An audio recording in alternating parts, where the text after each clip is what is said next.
Oh, I don't need that. Thank you, Cathy, for the nice introduction. Oh, yeah.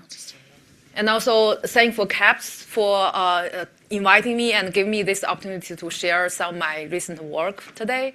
And as Krita said, and my work is mainly built on the aging and life course perspective to study marriage, family, and broadly social relationships related to population health.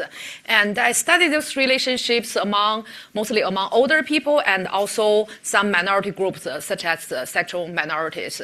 So today I'm going to share some of my recent work to study cognitive health of sexual minorities here. So I will cover three things in today's talk. I will first talk about some general research background in this area, study cognitive health of sexual minority older people. And then I will share some of my recent work using the traditional survey-based data set. And the work is mainly to address two major research questions. First is, does sexual minority older adults have different or better have different or similar cognitive health compared to the general heterosexual population? And the second is how relationship quality affect the cognitive health of same-sex couples.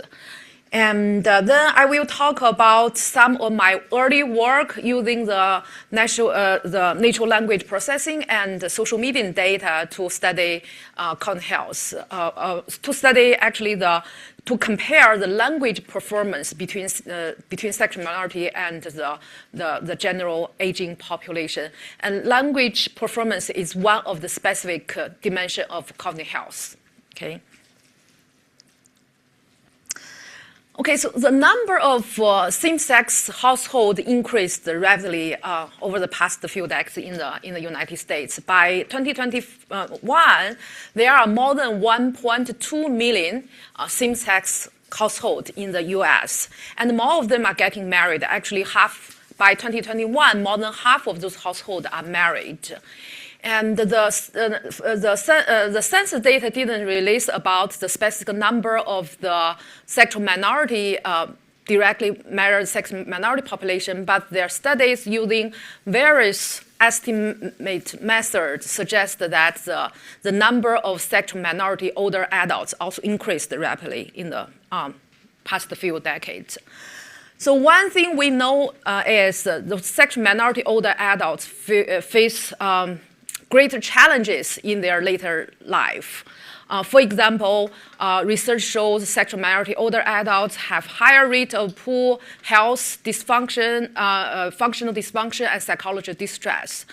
And they are more likely to live in poverty and have a smaller number of support systems, mainly because there are fewer number of children to rely on for support. And also generally, they face discrimination and unequal health access in the healthcare system.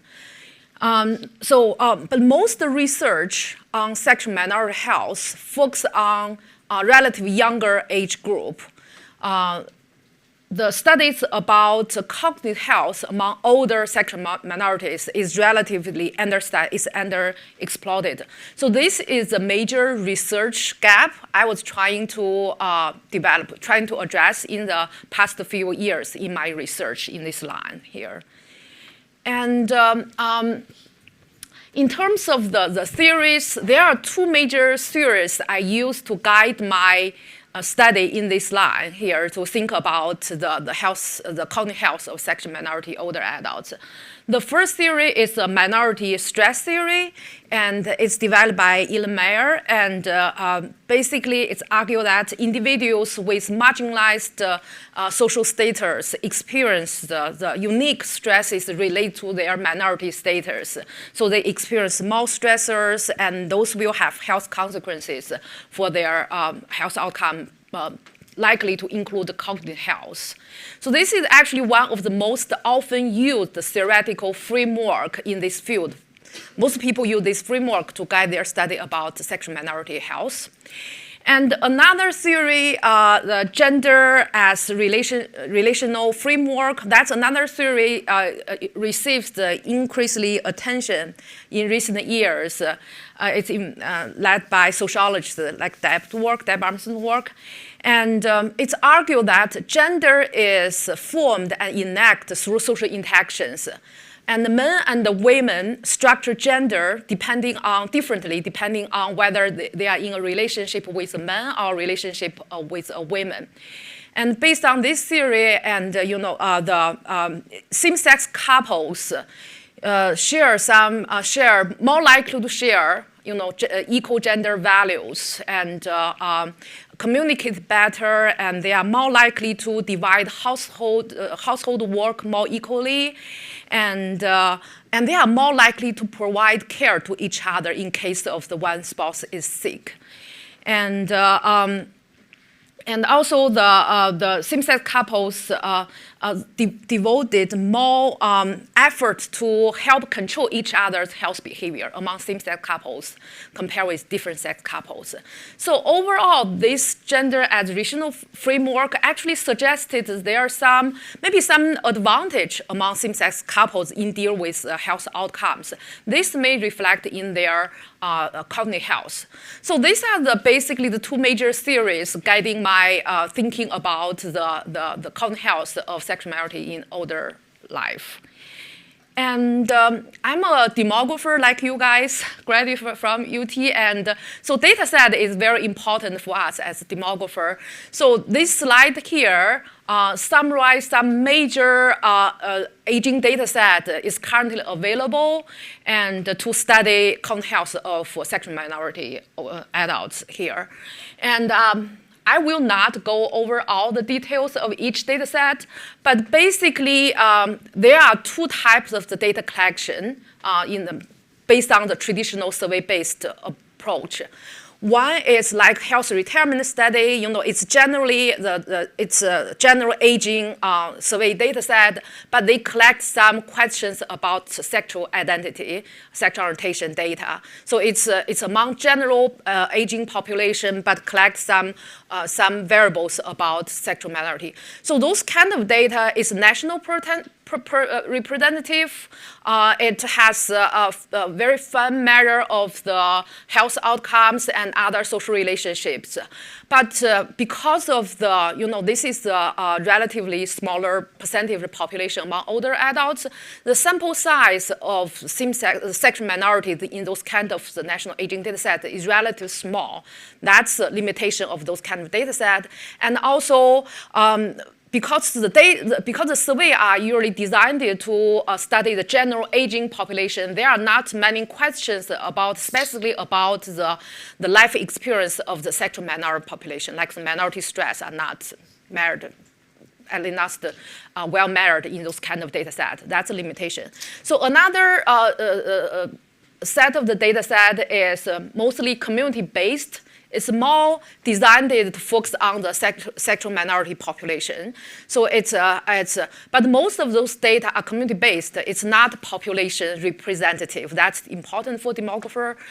And many of the data sets, the community-based, they do not include reference group, heterosexual group. There is a section like HARPS I will talk about, but most of them do not include the reference group here. So.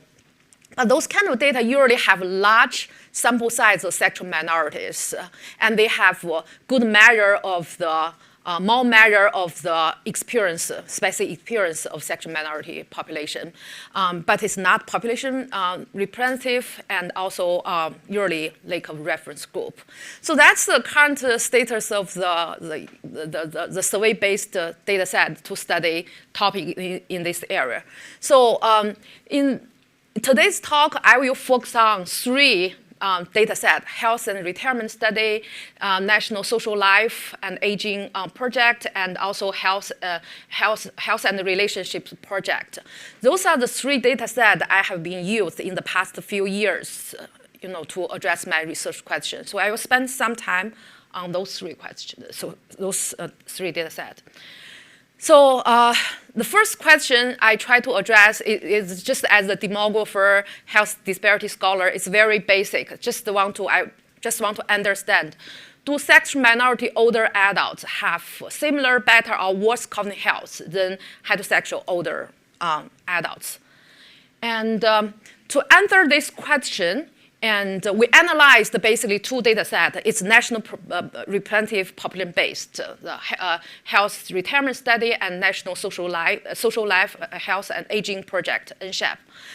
And both data sets is national representative, focus on the older population. The HRS collected the sexual orientation in 2016 in an experiment model there. So although we know HRS has large sample size, but this question is only among the experiment model there. So it's only a subset of the respondent answered the question. I think in the 2022, the newly released the HRS data, they also have this variable there. The NSHAP is another data set we used to test this question, and NSHAP collected the sexual orientation, especially sexual identity, in round 3 of their data collection, and but only one sexual identity. Round 4, they included more information about sexual orientation, including attraction, behavior, more measures of sexual orientation here. So that's the two data sets I used to address my first research question. And because I focus on the cognitive health, I want to show you a little bit how HRS and NSHAP measure cognition. And again, because of the time limit, I will not go too much details about the method. I will focus mostly on my findings there. But feel free if you have questions about the data or method, and I'm happy to address during the Q&A. Okay, both HRS and NSHAP use some like the test battery, performance-based test battery to assess cognition. So the specific batteries are different, but there are some terms overlapping there. So it's we can match some of terms here, and we published 2 papers to answer the first question. The first paper is to use HRS to compare the risk of cognitive impairment between same-sex, different-sex couples. And note we didn't use the sexual orientation question from HRS. So we use another way to identify same-sex couple, compare the gender combination of the spouses to get to identify the same-sex couple. That's how we do in this paper. And this is what the major finding we have. The 2 models we show here. The first model on the right is the model we controlled basic demographic covariates, except for marital status. So we found the same-sex partners had significantly higher risk of cognitive impairment than different-sex partners. Okay, once we control the basic demographic covariate. But in model 2, once we control marital status, we still see that, but it's become not significant. So what we see here is basically same-sex partners have higher risk of cognitive impairment than different-sex partners, mainly because they have lower likelihood of getting married. And in my other work, compare the cognitive impairment across marital status, we did find married people have lower risk of cognitive impairment compared to other unmarried group, including the cohabiting group. So that's the thing. And the second paper we used actually is led by Ning Xie. That's another scholar in the COLE network doing the sexual minority health. And we used the NSHAP data, and we used their direct measure of sexual orientation to see how the sexual minorities are different in their risk of cognitive impairment compared to the heterosexual group. And in this paper, we found For the model 1 controlled the basic demographic variables. The model 2, we add a bunch of the mental health, physical health, health behavior variables. In both models, we found the significantly higher odds of cognitive impairment among the sexual minority older adults compared with the heterosexual older adults. So we found a significant disadvantage of the sexual minority older adults here. So both studies, we found the evidence. Okay. I'm a marriage scholar, so for marriage scholar, we are always interested in relationship quality. So the second question I ask is how relationship quality affect the cognition in same-sex couples and compare with different sex couples. So that's my second research question I was trying to address in my research in this line.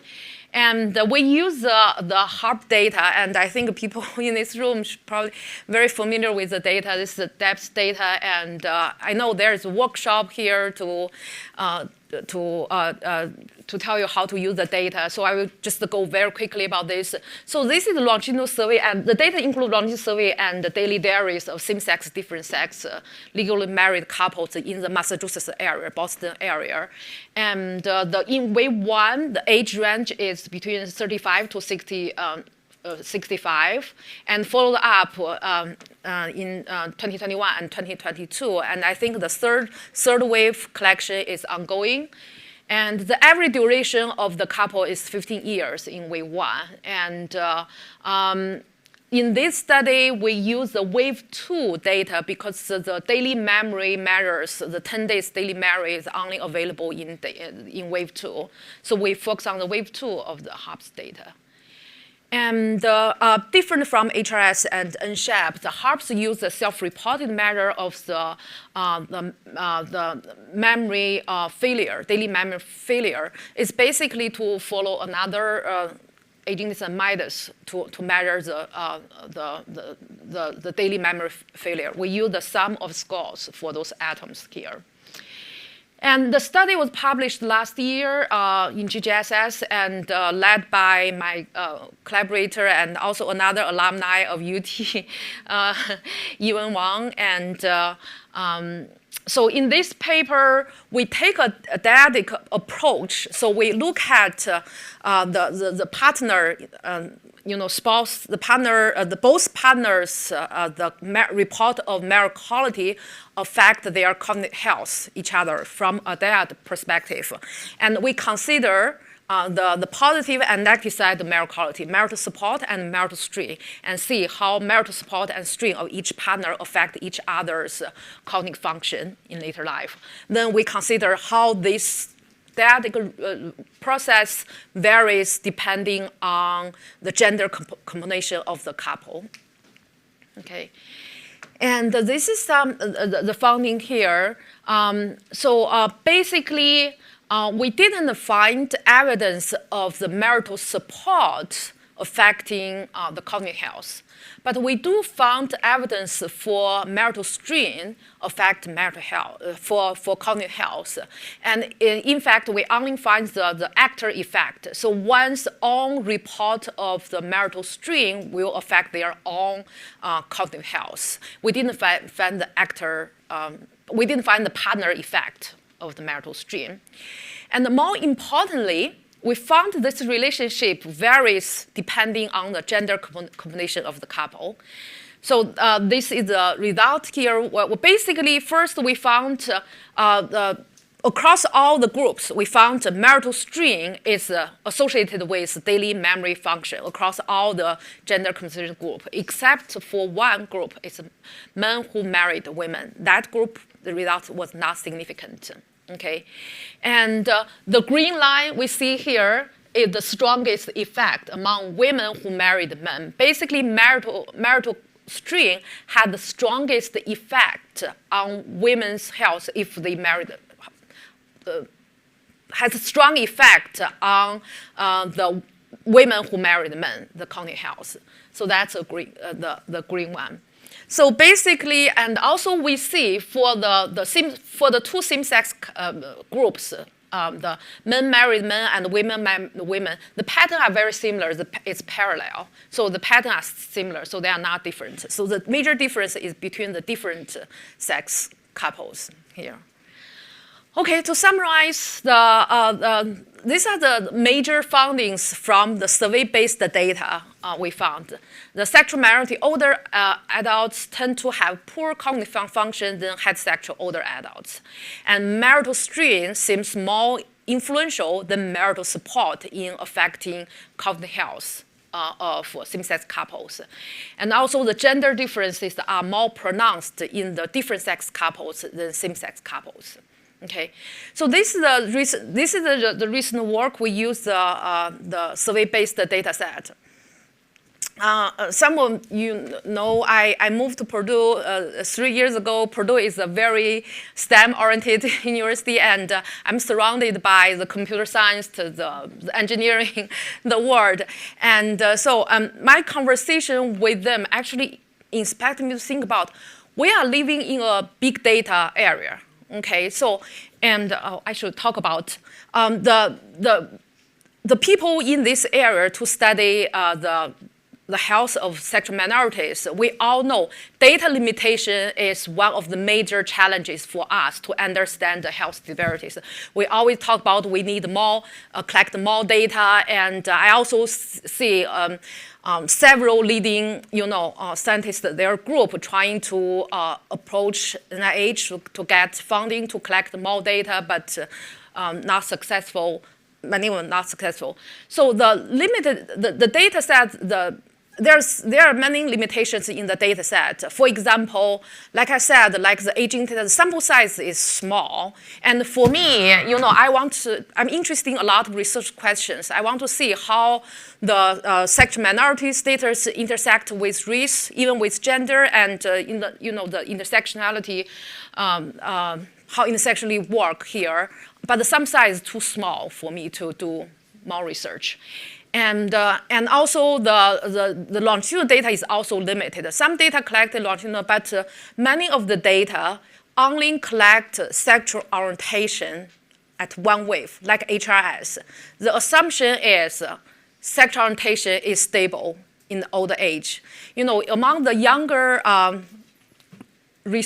group and adolescent stage, people talk about sexual fluidity, sexual orientation change over time. But among older people, people assume sexual orientation is stable. So they only ask once. It's like race education. You ask once, you know the sexual orientation. You don't need to ask follow-up. And I want to see the N-sharp round 4 for the first time collected longitudinal data about the sexual orientation. That provides opportunity for us to test whether it's stable or not, whether sexual fluidity is common among older people. Actually, I'm working on one of the paper using the N-sharp compare to see sexual fluidity among this group of people. That's another limitation. And also, many of the data actually collect sexual orientation just based on the sexual identity. But sexual orientation is not just the identity. It also includes attraction, include behavior, but especially the National Reproductive Aging data set, it just collects sexual identity.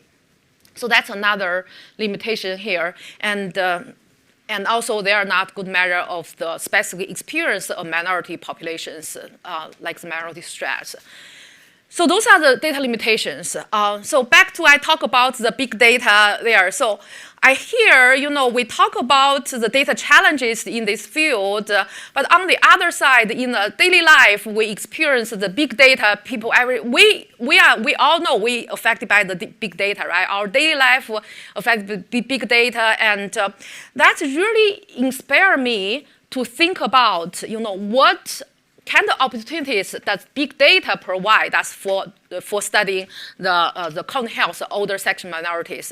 This is the field we need more data, but at the same time, we always talk about big data. So how can we use the big data to help us to address an area that is relatively lack of good data? So that's a question inspired me to think about. Moving to Purdue actually gave me more opportunity to talk with scholars from different fields. And my conversation actually start with computational linguistic scholar. And from her, I learned actually there are some linguistic markers and has been validated to predict like the early sign of the cognitive decline, early sign of the dementia. So this is something new to me, and I think it's new to many of the demographers. But but this is not new in the linguistic field. There are linguistic markers, and these are some papers I just highlighted. Those markers has been validated clinically, mostly clinically, and to predict dementia. And then, the next slide here shows some of the markers. We work together to identify those markers here. So I will briefly talk about some of the markers here. We implied actually five groups of markers. 6 groups of markers. Okay, just briefly the sentiment. There are evidence showing that dementia patients are more likely to use negative words, so that's how people use the positive word and negative word can provide some sense of the cognitive health. That's sentiment, and sentiment is similarity. And for dementia patients, they are also tend to use some similar. The sentence reduced the richness of the ideas in the sentence. They are more likely to use similar sentences here, so kind of repeat the thing. That's similarity. And also, dementia patients are more likely to use pronouns than nouns, because the nouns actually require more cognitive processing here than pronouns. So dementia patients are more likely to use pronouns than nouns. And also, they are more likely to, the vocabulary is also more limited for dementia patients compared to the healthy group.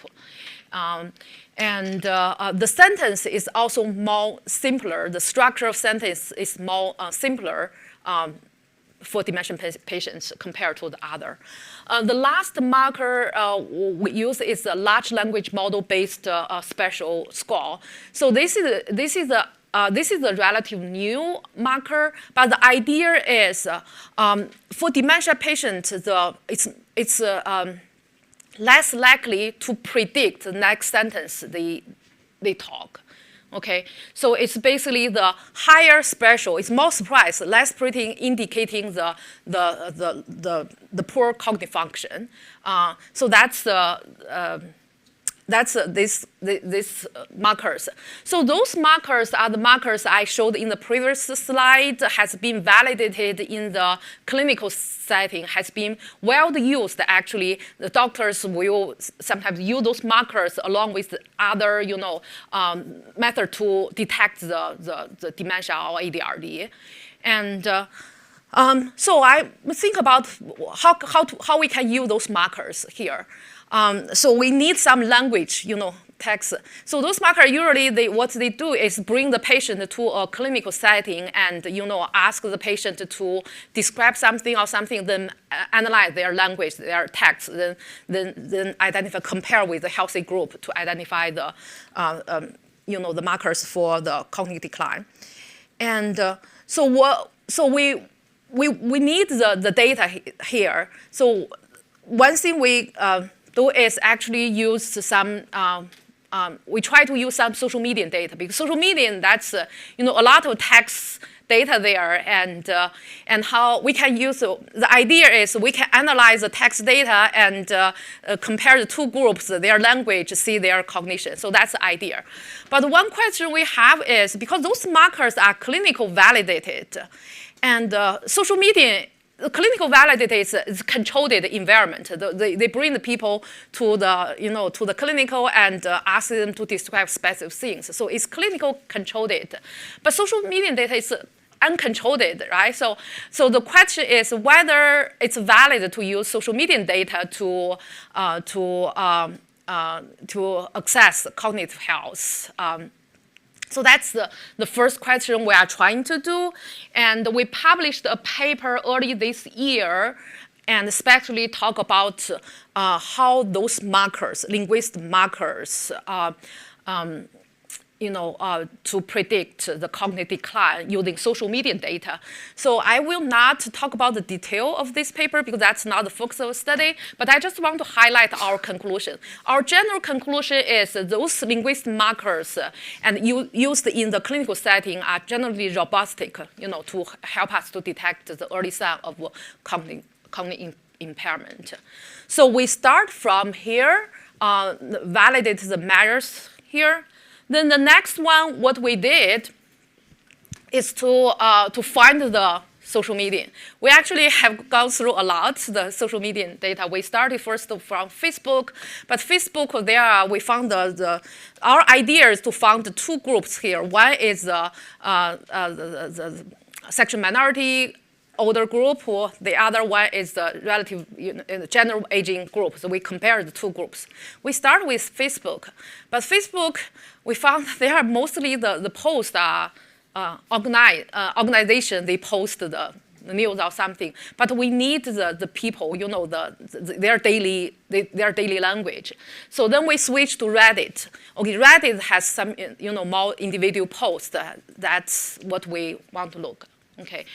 So we extracted the 3,500 posts and comments from two LG, lesbian, gay, and older group. The first is older lesbians. The other one is gay bra over 50. That's the two sexual minority aging group we identified in the Reddit. So we extracted about 35 posts there. And we also found a control group. It's aging. So that's our general population. Okay, about 3,000 posts there. So we used collaborate with computer linguists and computer scientists and also the statistician data scientists. We use natural language processing methods to analyze those posts. So the NLP is mainly to use the AI approach to analyze the language, to interpret and generate the human language there.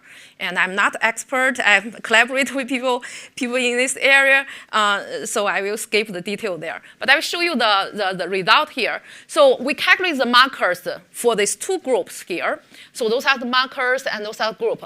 Our general hypothesis is based on our survey-based data set, my early work. So we hypothesized the LG group will have worse language marker compared with the general aging group based on our early, the work.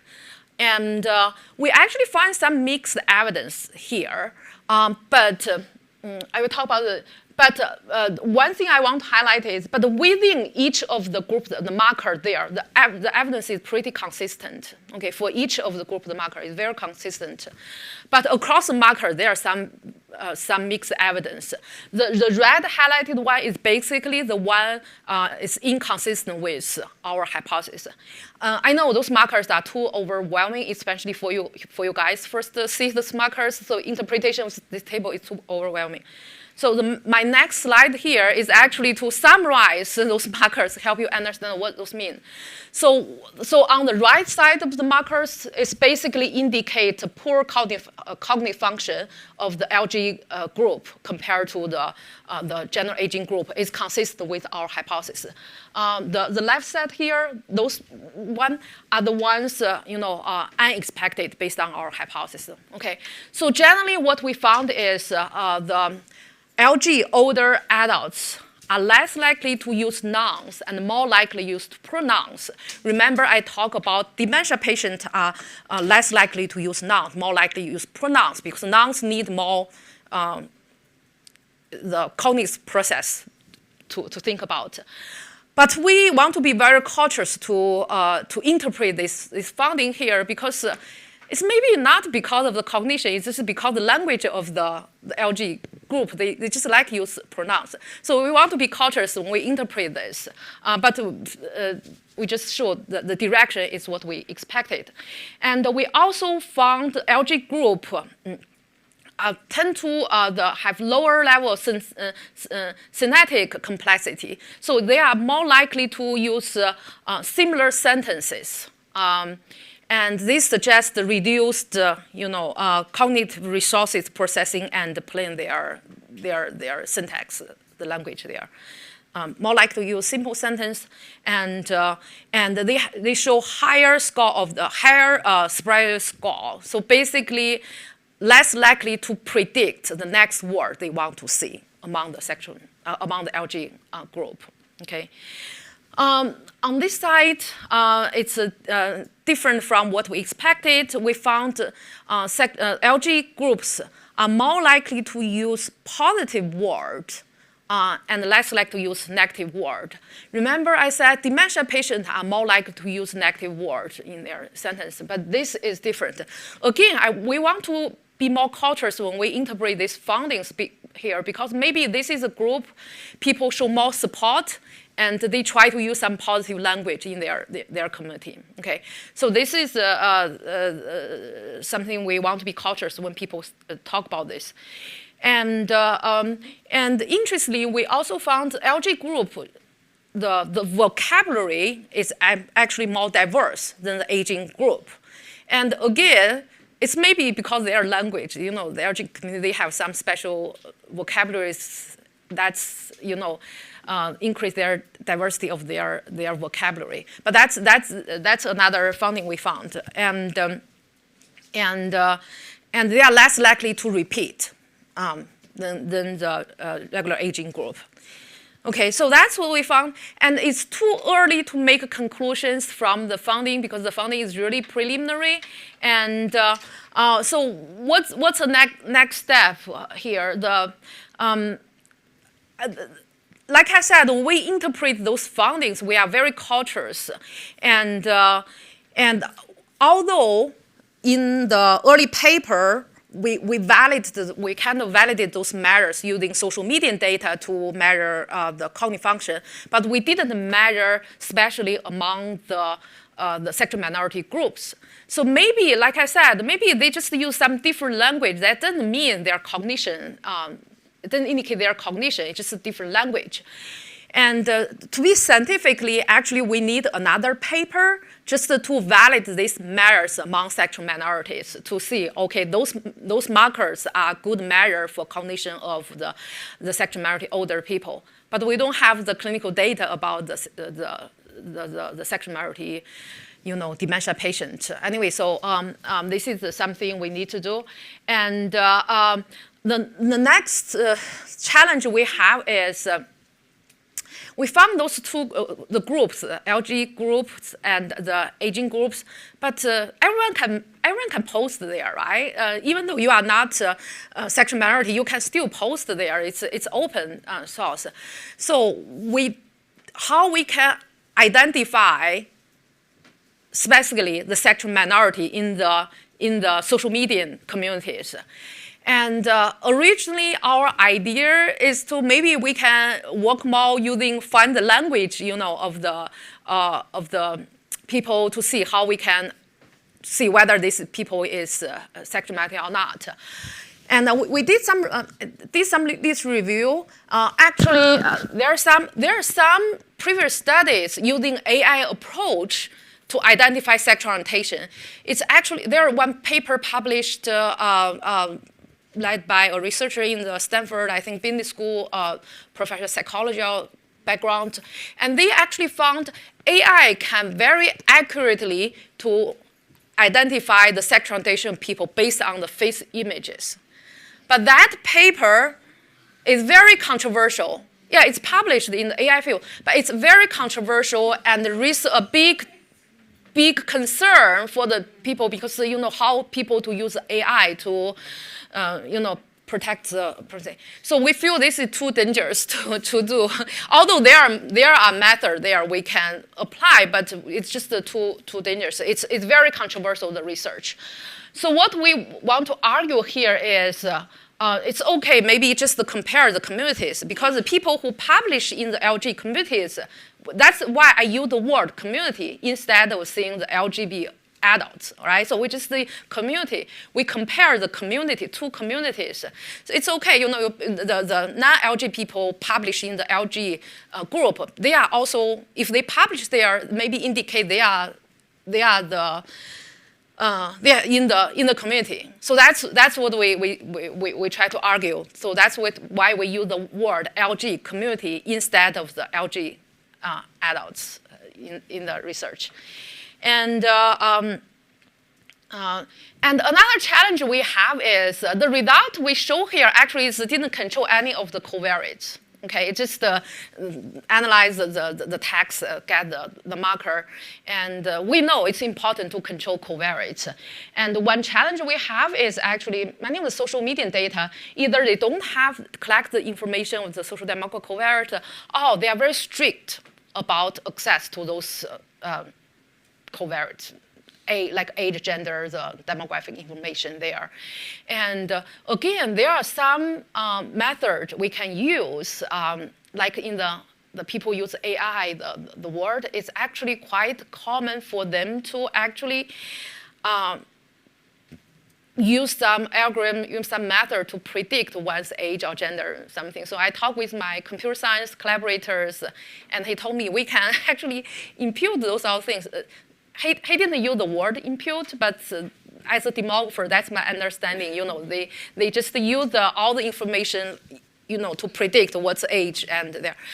It's very overwhelming to me to think about that, but that seems quite common in their field. Just But anyway, so that's another thing we need to think about. How to control the covariates. So that's another challenge. And more broadly, what I'm thinking about, this is a very early stage of the work here. I just want to keep thinking about how we can leverage those social media data. It's so rich, the social media data, to help us better understand the cognitive aging, minority, sexual minority, older group, and other underrepresented population in the traditional survey-based method. So that's a broad question I'm thinking about. I will come to the conclusion briefly. And traditional survey-based the data set have made some progress, and we appreciate it, but also continue to face some significant challenges in studying cognitive health of aging, cognitive health of sexual minority population. And the digital age, the big data, bring us new opportunities, but also at the same time bring more challenges for us to study cognitive health in the sexual minority population. And to solve this problem, I don't know whether we can solve the problem, but it's definitely need interdisciplinary collaboration and dialogue to understand, to learn from each other, to approach this direction. I want to acknowledge my co-author, my collaborators in this project, and my student did the work here, so I don't know how to calculate those markers, but anyway, so they did the work, and I just present the result here, and I appreciate their work, and thank you all, and I'm happy to see questions or comments. Thank you.